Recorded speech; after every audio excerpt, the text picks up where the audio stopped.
안녕하세요. 저는 지방에서 공무원으로 일하고 있는 30대 여성입니다. 지금은 어찌어찌해서 공무원이 되었지만 사실 몇 년 전까지만 해도 저는 어린이집 보육교사였어요. 큰 어린이집은 아니었지만 좋은 원장님, 동료 선생님과 함께 사랑스러운 아이들을 보며 행복하게 일하고 있었답니다. 어린이집에 근무하며 너무 좋았지만 출생률이 감소해서인지 새로 입소하는 아이들이 눈에 띄게 줄었어요. 처음에는 정원을 다 채우고도 대기가 있었지만 점점 아이들이 줄더니 정원이 미달하기 시작했고 결국 운영을 할 수 없을 정도로 어려워져 어쩔 수 없이 폐원하게 되었습니다. 그 뒤 저는 새로운 직장을 찾아야만 했어요. 큰 어린이집으로 취업하여 보육교사로 일해볼까 했지만 주변의 어린이집이 하나둘씩 문을 닫는 모습을 보니 보육교사로서 일을 오래 할 수 없겠다는 생각이 들었습니다. 저는 결혼하고 출산하고도 계속 제 일을 하고 싶었거든요.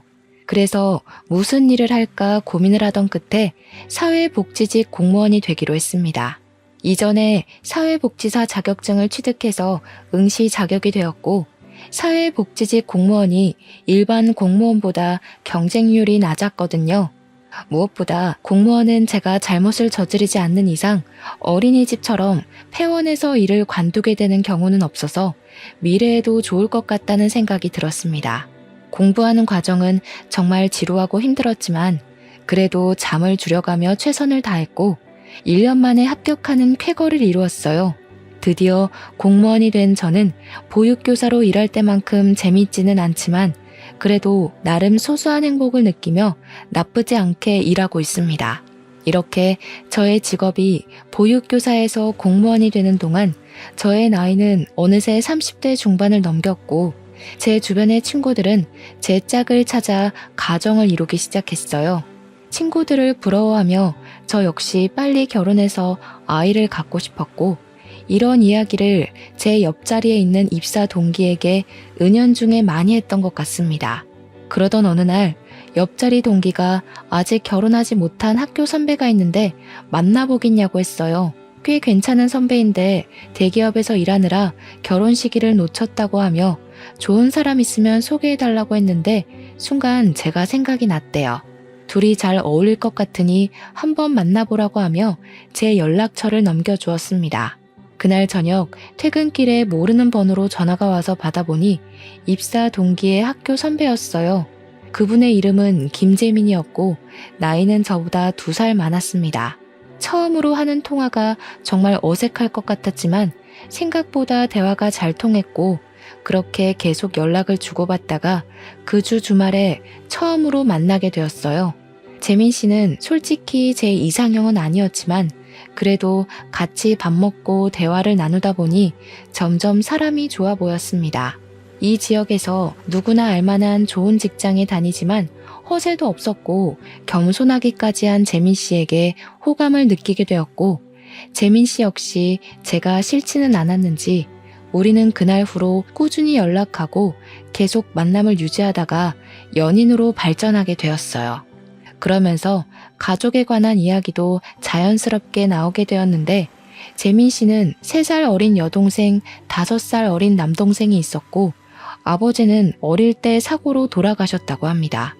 한동안은 생활이 힘들었지만 지금은 어머니가 어린이집 원장 선생님, 그리고 여동생은 어머니가 운영하시는 어린이집의 보육교사로 근무하고 있고 도련님 역시 중견기업에서 일하고 있어서 이제는 제법 여유로워졌다고 해요.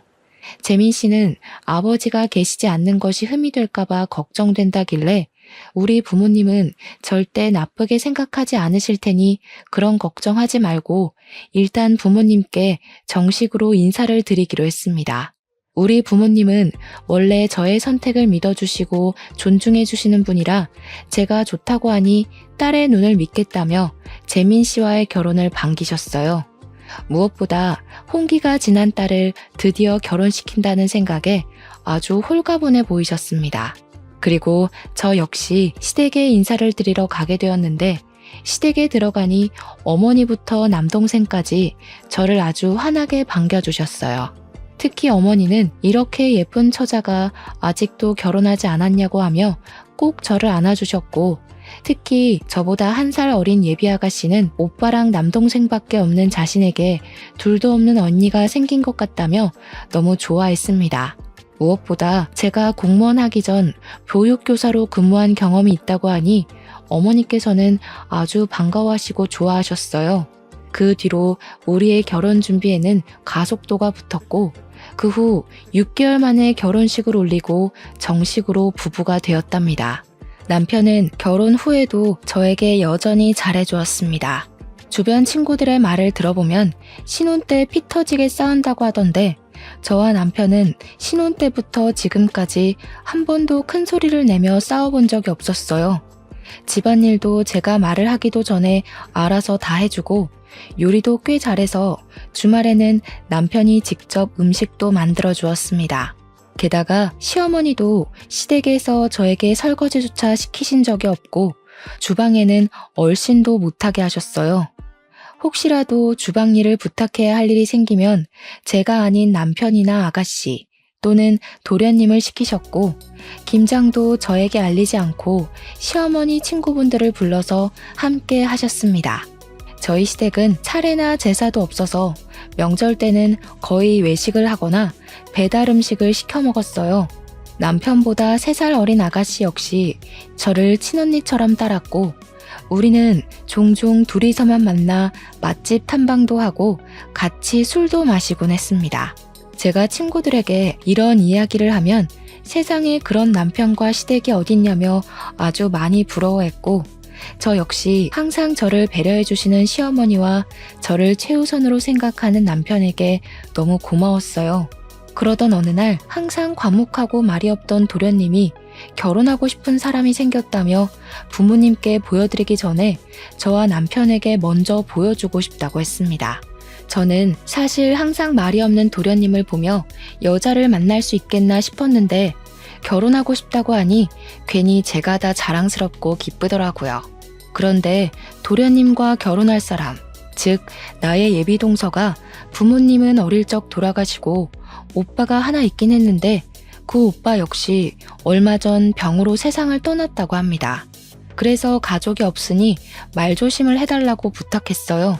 드디어 만나기로 한 당일 우리가 먼저 레스토랑에 도착하고 이어서 도련님과 결혼할 사람이 도착했습니다. 예비 동서는 저를 보자마자 아주 반갑게 인사를 했어요. 솔직히 부모님이나 형제 자매가 없어서 어두울 줄 알았지만 제 걱정과는 다르게 정말 밝고 구김살 하나 없이 명랑했습니다. 같이 있으면 기분이 절로 좋아지는 사람이었고, 과묵하고 자신의 감정을 잘 표현하지 않는 도련님과 정반대의 성격이었지만 무뚝뚝한 도련님을 웃게 만드는 재주가 있었어요. 대화를 나누다가 예비 동서의 직업을 알게 되었는데, 현재 다른 지역에서 보육교사로 근무하고 있다길래 아가씨도 보육교사이고 시어머니는 아가씨가 근무하는 어린이집의 원장 선생님이라고 했습니다. 이 이야기를 하니 예비 동서는 표정이 굳었고 걱정하는 듯 했어요. 저는 예비 동서에게 우리 시어머니와 아가씨 둘 다 엄청 좋은 분들이고 무엇보다 같은 보육교사이니 아주 좋아하실 것이라고 하며 걱정하지 말라고 했으나 예비 동서의 표정은 쉽사리 펴지지 않았습니다. 저도 결혼 전에 시댁과 시누이에 대한 걱정이 컸던 터라 예비 동서가 걱정하는 마음이 이해가 갔고, 이런 예비 동서를 보니 뭔가 동지가 생긴 듯한 기분이 들었어요. 그래서 이렇게 알게 된 것도 인연이니 앞으로 연락을 종종 주고받자고 하며 서로의 전화번호를 교환했습니다. 그날 저녁, 원래는 시어머니가 집에 오라는 말씀을 하시지 않는데 남편에게 잠깐 집에 좀 와달라고 하셨어요. 무슨 일인가 하고 가보니 오늘 도련님 결혼할 상대를 만났다고 하던데 어떠냐고 물어보시더라고요. 저는 예비 동서가 도련님과 너무 잘 어울리고 밝고 좋은 사람이고 보육교사라서 시어머니와 아가씨 역시 예비 동서를 엄청 좋아하실 것이라고 말씀드렸습니다. 부모님이 두 분 다 돌아가셨다는 말을 하려고 했으나 이 얘기는 좋은 이야기도 아니고 도련님이 당연히 진작 말을 했다고 생각되어 따로 말씀드리지는 않았어요. 시어머니는 저의 이야기를 들으며 아주 많이 흡족해 하셨습니다. 그리고 다음 주가 되었어요. 주말 저녁 집에서 쉬고 있는데 도련님이 남편에게 전화했습니다. 남편이 도련님과 심각하게 통화를 하길래 무슨 내용인지 들어보니 예비동서를 데리고 집에 갔는데 시어머니와 아가씨가 예비동서에게 화를 많이 냈다고 해요. 알고 보니 예전에 시어머니가 운영하는 어린이집에서 예비동서가 근무했던 적이 있었어요. 그때 예비동서는 아가씨를 비롯한 다른 보육교사들과 갈등이 많았고 결국 시어머니가 운영하는 어린이집에서 쫓기듯 나갔다고 합니다. 시어머니와 아가씨는 어린이집에서 얼마나 여우짓을 하고 편가르기를 하고 다녔는지 모른다고 하고 어떻게 성격도 좋지 않은 데다가 부모 형제도 없는 여자를 골라왔냐고 했대요. 하지만 도련님은 과거에는 그랬을지 몰라도 지금은 어린이집에서는 인정받으며 잘 지내고 있다고 했더니 시어머니는 그래도 고아라서 절대 안 된다고 하셨다는 겁니다. 그러나 도련님은 예비동서를 너무 사랑했고 결혼하지 않으면 죽을 것 같다고까지 이야기했어요. 도련님의 안타까운 사연에 저와 남편은 시댁에 가서 시어머니를 설득하기로 했습니다. 잠깐 보기는 했지만 예비동서가 여우짓을 하고 편가르기를 할 만큼 나쁜 사람처럼 보이지는 않았거든요. 오히려 힘든 집안 형편에서도 정말 밝았고 씩씩해 보였고 도련님과 너무 잘 어울렸어요. 또한 저 역시 어린이집에 처음으로 취업했을 때 다른 보육교사들과 트러블이 많이 있었고 그로 인해 정말 죽을 만큼 힘들어봤기에 지금 시어머니가 생각하시는 예비동서의 모습은 성격상의 문제보다는 사회초년생의 흔한 실수라고 생각했습니다. 저는 시댁에 가자마자 시어머니께 저의 지난 과거를 이야기하며 도련님이 저리 원하시는데 예비동서를 받아주시면 어떠냐고 했어요. 생각보다 시어머니와 아가씨는 완강했고 그리 반대하는 가장 큰 이유 중 하나가 바로 부모가 없다는 이유 때문이었습니다. 부모님이 돌아가신 게 재수씨의 잘못은 아니잖아. 그리고 그렇게 따지고 들면 우리 집 역시 당당할 것 없지, 안 그래? 뭐가 당당할 게 없어? 우리 집 어디가 어때서? 우리 집도 아버지 안 계시잖아. 나중에 정혜가 결혼한다고 남자 데려왔는데 그 집에서 아버지 계시지 않는다고 반대할 수도 있는 거 아니야? 그리고 무엇보다 엄마는 어린 아이들을 돌보는 선생님인데 그런 사람이 부모 없다는 이유로 결혼을 반대한다는 게 말이 돼? 그래도 부모 없이 자란 사람을 우리 집 며느리로 들일 수는 없어. 게다가 예전에 우리 어린이집에서 근무할 때 얼마나 뒷말이 많았다고. 절대 안 돼. 뭐가 얼만큼 뒷말이 많았는데 어린이집에 무리를 일으킬 정도였어? 그 정도는 아니었잖아. 그리고 그때는 그렇다 쳐도 지금은 아니잖아. 솔직히 그렇게 과거 하나하나 따지면 정의 죄도 만만치 않아. 아무 곳에도 시집 못 간다고. 남편의 말에 시어머니는 아무 말도 못했고 시어머니는 일단 가라고 하셨습니다. 시어머니는 제가 갈 때마다 항상 웃으시며 잘 대해주셨는데 이런 모습을 처음 봐서 당황스러웠어요. 일단 이날은 시간이 늦어서 우리는 바로 집으로 왔습니다. 2주일 정도 후 시어머니한테 전화가 왔는데 울고 계셨어요. 무슨 일이냐고 했더니 도련님이 밥도 잘 못 먹고 잠도 잘 못 자더니 결국 쓰러져서 응급실에 왔다고 합니다. 저와 남편은 깜짝 놀라 바로 병원으로 달려갔어요. 시어머니는 응급실까지 실려온 도련님을 보더니 이러다가 우리 재호 죽겠다고 하며 어쩔 수 없이 결혼을 허락했습니다. 도련님이 몸이 회복되자 바로 결혼 준비를 했어요. 예비동서는 가족이 없어서 상견례도 할 필요 없었고 바로 식장을 예약하고 웨딩 사진을 찍었습니다. 하루는 동사무소에서 근무하고 있는데 예비동서에게 연락이 왔어요. 웨딩 사진을 찍었다며 저에게 사진을 보내줬는데 너무 예쁘고 천사 같았습니다. 저는 잘 나왔다고 하며 이런저런 이야기를 하다가 결혼 준비는 어찌 되어 가는지 궁금해서 신혼집은 구했냐고 물었더니 합가하기로 했다는 거예요. 제가 시어머니 모시고 사는 게 쉬운 일이 아니고 어린이집 출근도 해야 하는데 힘들지 않겠냐고 했습니다. 그랬더니 예비동서는 어린이집은 거리가 멀어서 관뒀고 보육교사로 오래 일하면서 어머니들을 많이 상대해봐서 이제 어른들 상대하는 건 그리 어렵지 않다고 했어요. 왜 잘 다니던 어린이집을 관뒀냐고 하니 어머니께서 집에서 살림하기를 바라시기도 했고 예비 동서도 어머니 곁에서 어머니의 인정을 받고 싶어서 스스로 정한 일이라고 했습니다. 저는 예비 동서에게 힘들면 언제든 도울 테니 혼자 끙끙 앓지 말고 반드시 말해달라고 했어요. 그렇게 시간이 흘러 도련님의 결혼식 날이 되었습니다. 내심 동서는 부모님이나 형제 자매가 없어서 하객이 많이 없으면 어쩌나 걱정했는데 동서가 근무했던 어린이집의 보육교사와 학부모님 그리고 아이들로 자리가 꽉 차 있었어요. 심지어 어린이집 아이들이 동서의 결혼을 축하하며 깜찍한 노래와 율동을 하는데 그 모습을 보니 동서가 그동안 어린이집에서 아이들과 학부모님, 같이 일하는 동료 교사에게 아주 잘해왔다는 것을 알 수 있었습니다. 다들 동서의 결혼을 진심으로 축하했고 그 모습을 본 저와 남편은 사람을 잘못 본 것이 아니라고 확신했어요. 그러나 시어머니와 아가씨는 여전히 동서를 반기지 않는 표정이었습니다. 동서는 그런 시어머니의 눈치를 보느라 잔뜩 긴장한 얼굴이었고 그 모습을 보니 안쓰럽기까지 하더라고요. 이렇게 조마조마한 결혼식이 마치고 동서는 바로 시댁으로 가게 되었습니다. 저는 당연히 신혼여행을 갈 것으로 생각했는데 시어머니와 아가씨가 고아 주제에 무슨 신혼여행이냐며 가지 말라고 했대요.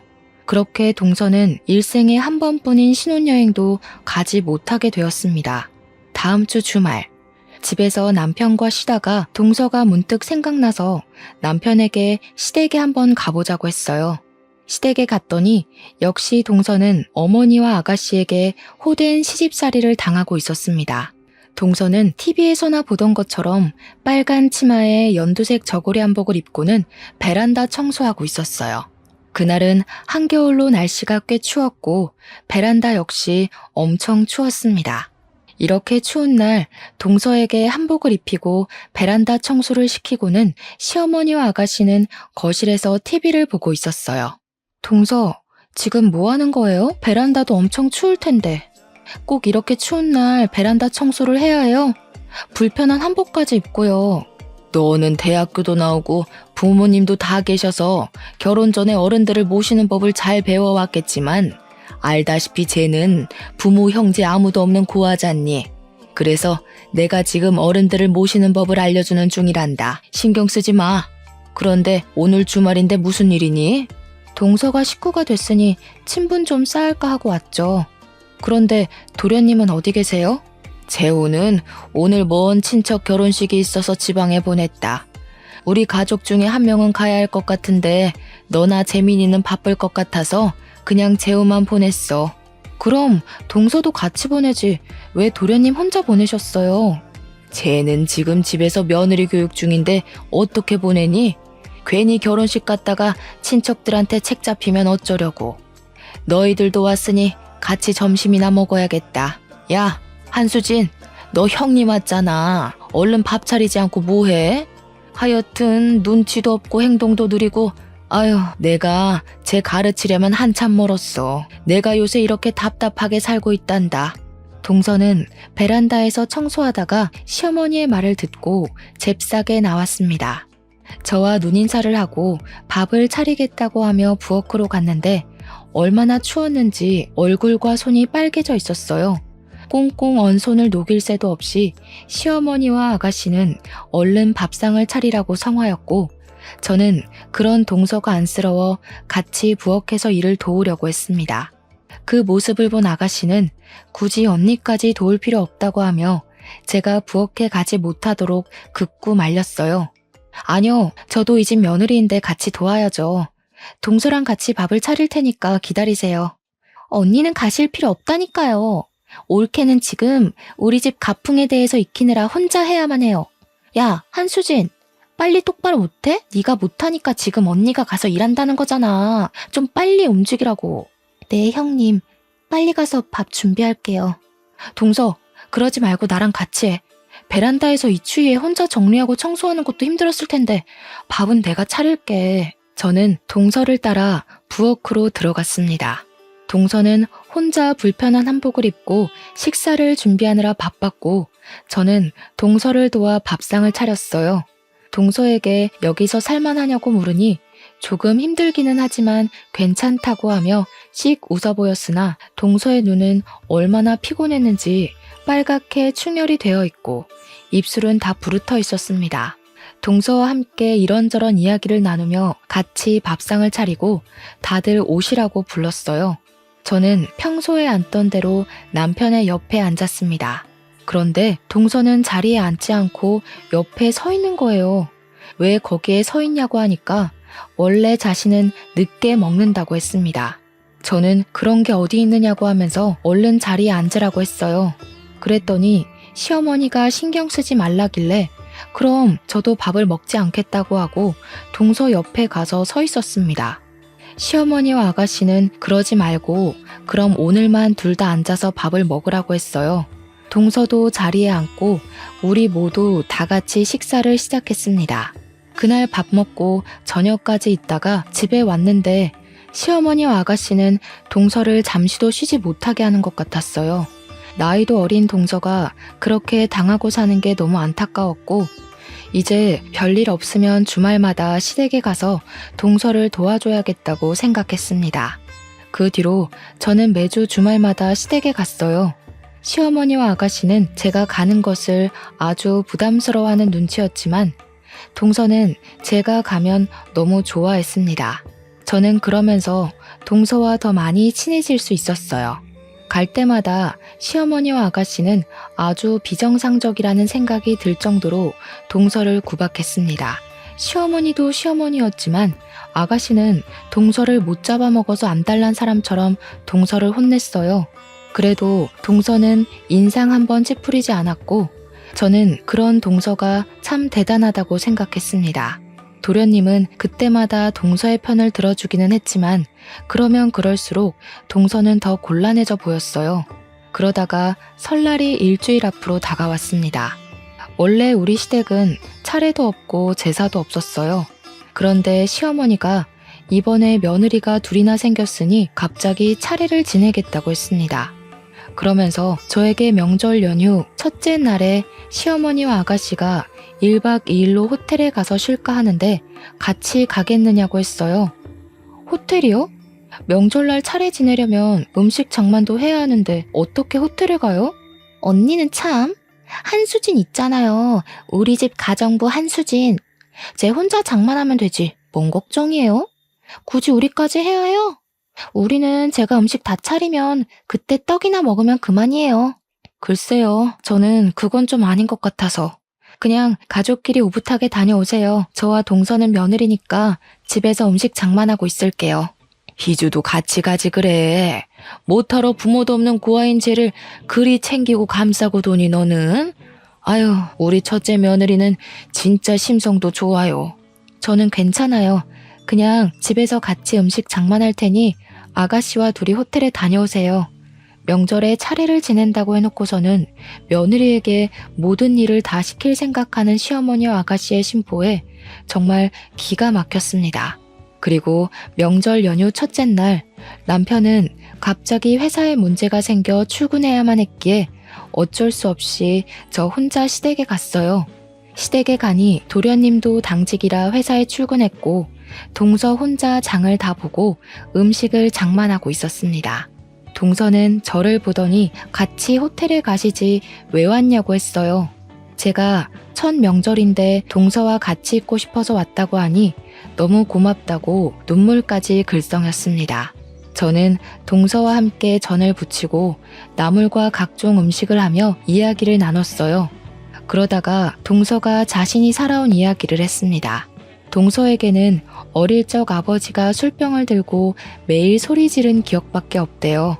어머니는 그런 아버지에게 매일같이 맞고 눈이 멍든 채로 식당에 나가서 홀서빙에 설거지 등의 온갖 굳은 일을 다 하셨습니다.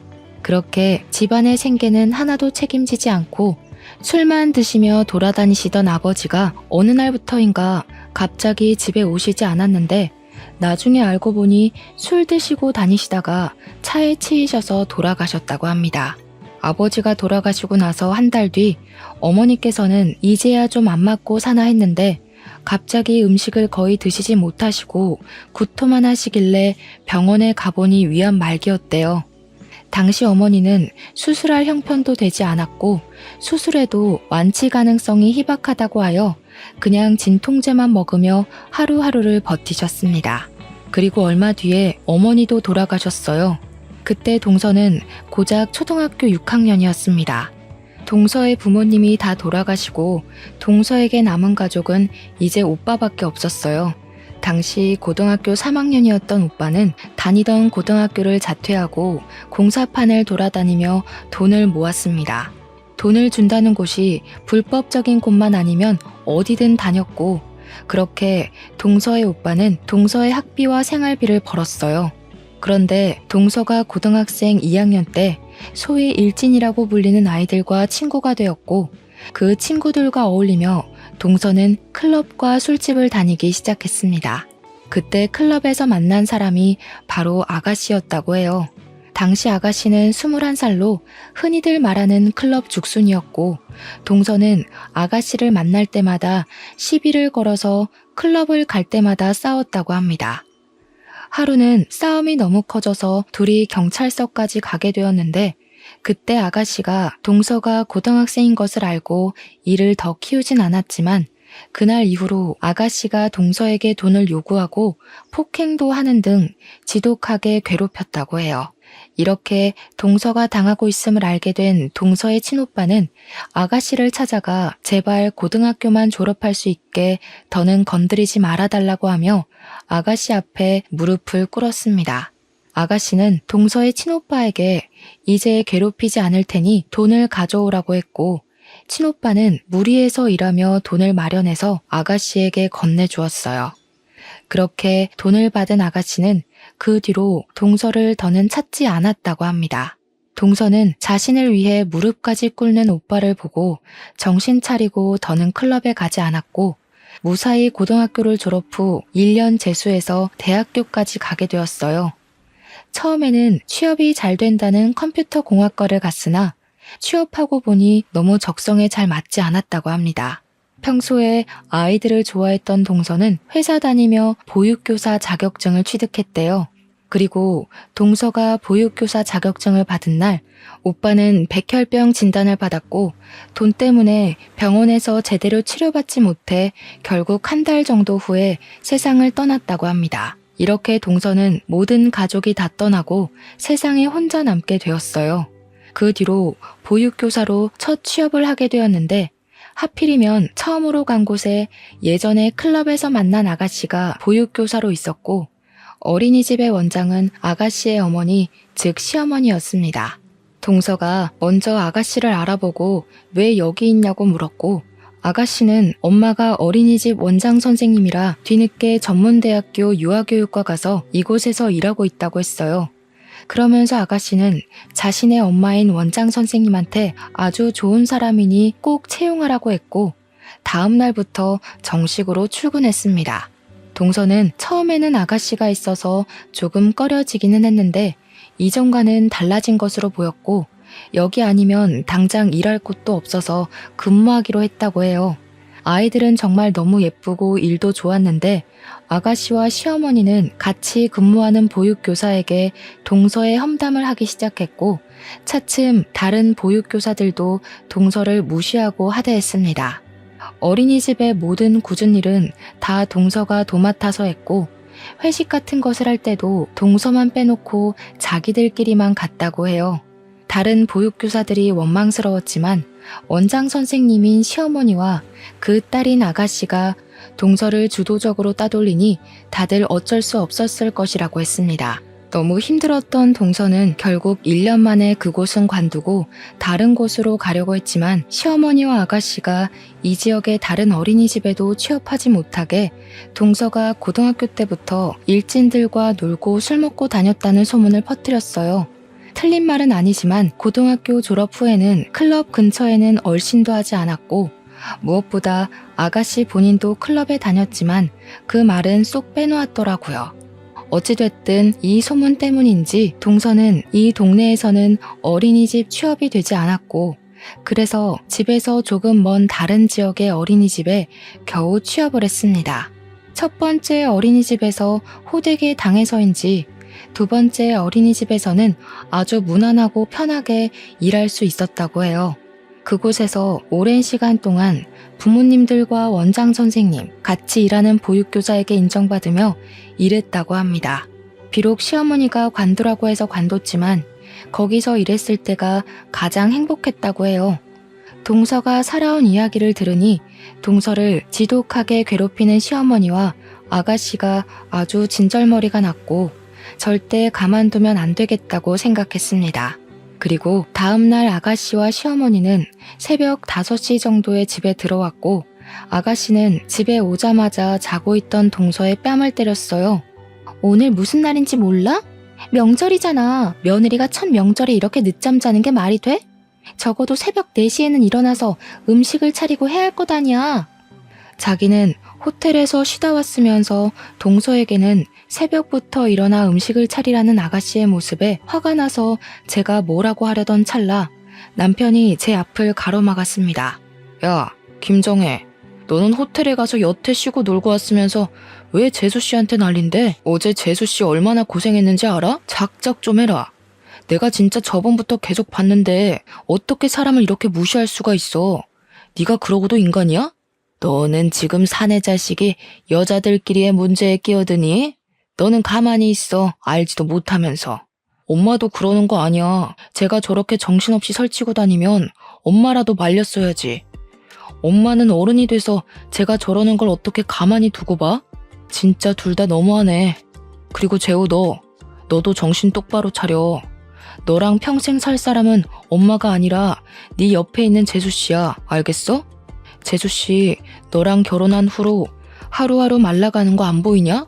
지쳐가는 거 안 보이냐고. 정신 좀 차리고 살아. 남편은 제가 하고 싶었던 이야기를 속 시원하게 다 해주었고 동서는 남편의 말에 눈물을 흘리기 시작했어요.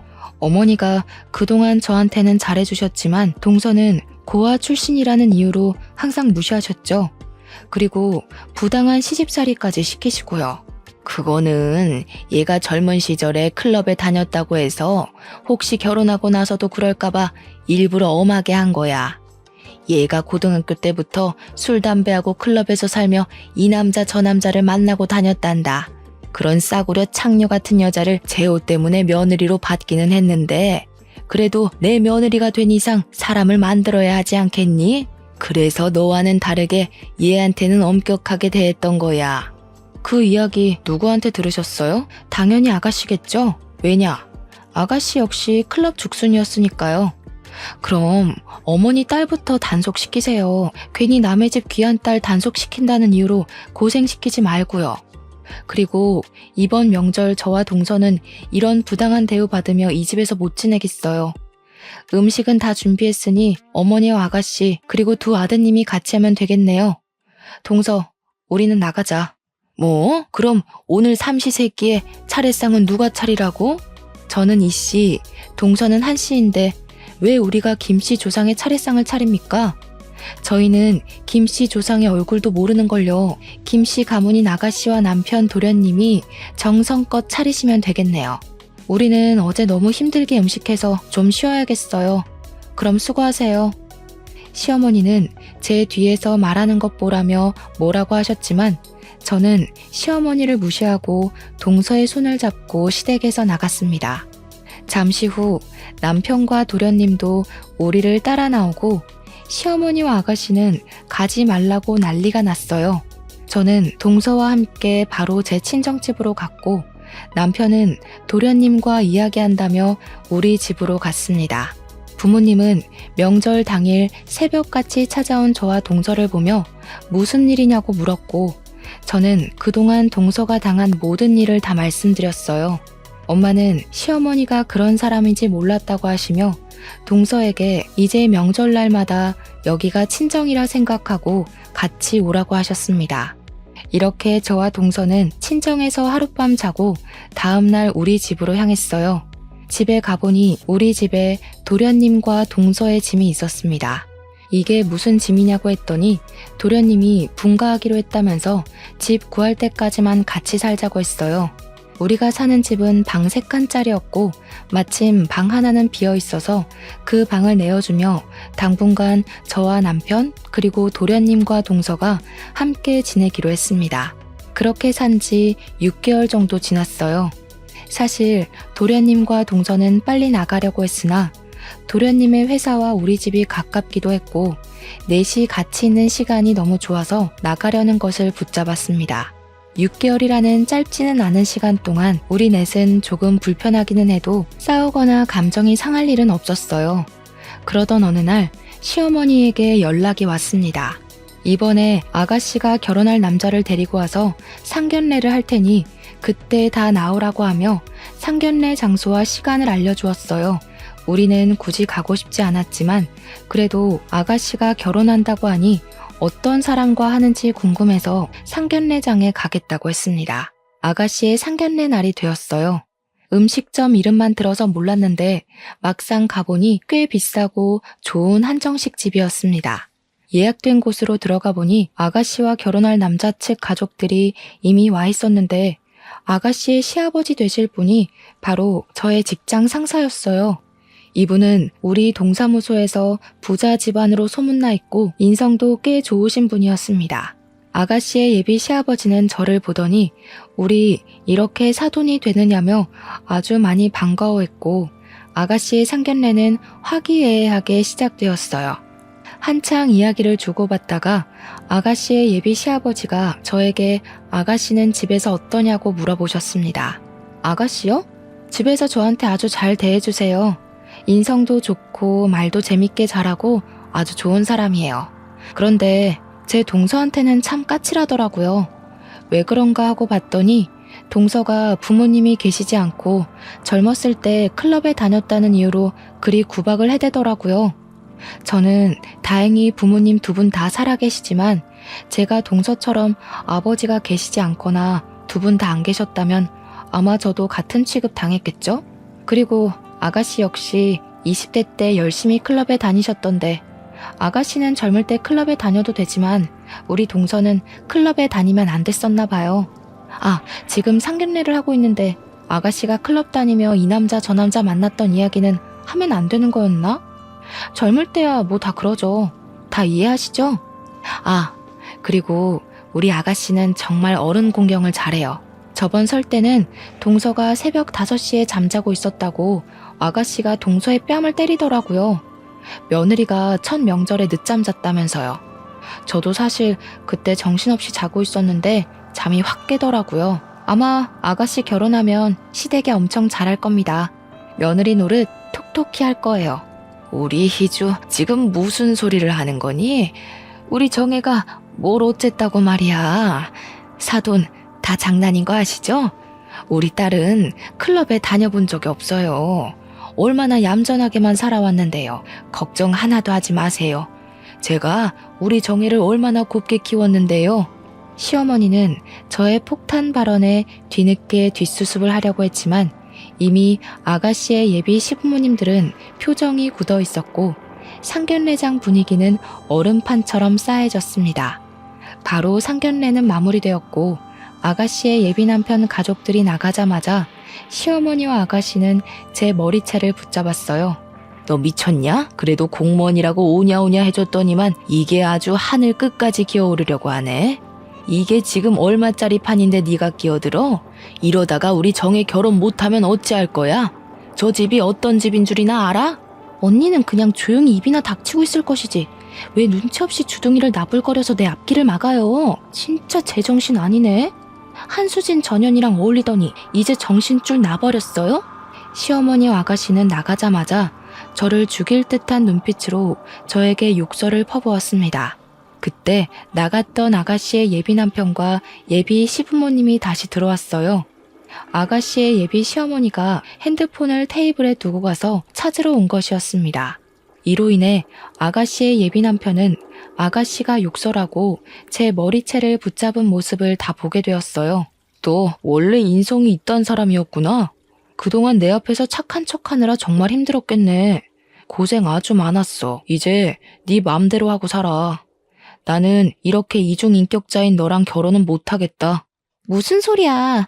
우리 서로 너무 사랑했잖아. 그런 소리 하지 마. 너가 너희 올케 부모님 계시지 않다고 그렇게 무시했다면서? 나 역시 아버지가 계시지 않는 너와 결혼 못하겠어. 결혼식을 하는데 장인 장모가 함께 있어야지. 혼주석에 장모 혼자 앉아 있으면 그림이 웃기지 않겠어? 나는 그런 반쪽짜리 집안이랑 결혼 못하겠다. 아버지, 어머니도 저와 생각이 같으시죠?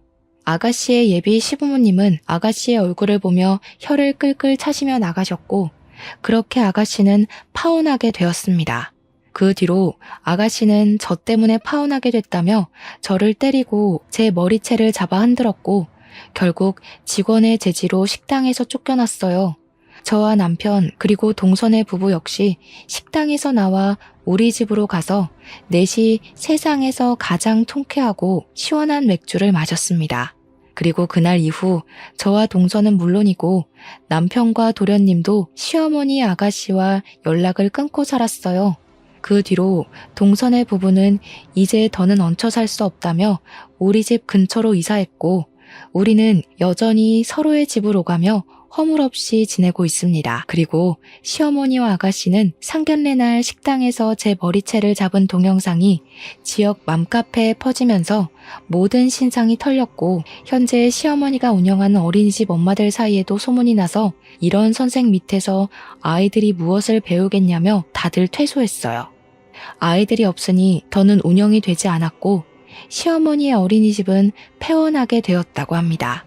당장 밥줄이 끊겨서 힘들어진 시어머니와 아가씨는 결국 집을 팔고 아직 집을 구하지 못해 모텔에서 지내고 있다고 해요. 그리고 동서는 다시 보육교사로 취업해서 동서가 사랑하는 아이들을 보며 아주 행복하게 일하고 있어요. 물론 다른 보육교사들과 언니 동생하며 아주 잘 지내고 있답니다. 지금까지 힘들게 살았지만 주변 사람들에게 싹싹하고 밝게 지내는 동서를 통해 저는 많은 것들을 보고 배워요. 저보다 나이는 어리지만 배울 것이 많아 인생 선배 같은 동서를 만나서 너무 요새는 행복하답니다.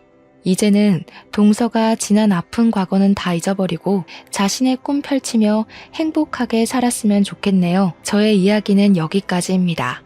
지금까지 들어주셔서 감사합니다. 모두 편안한 하루 되세요.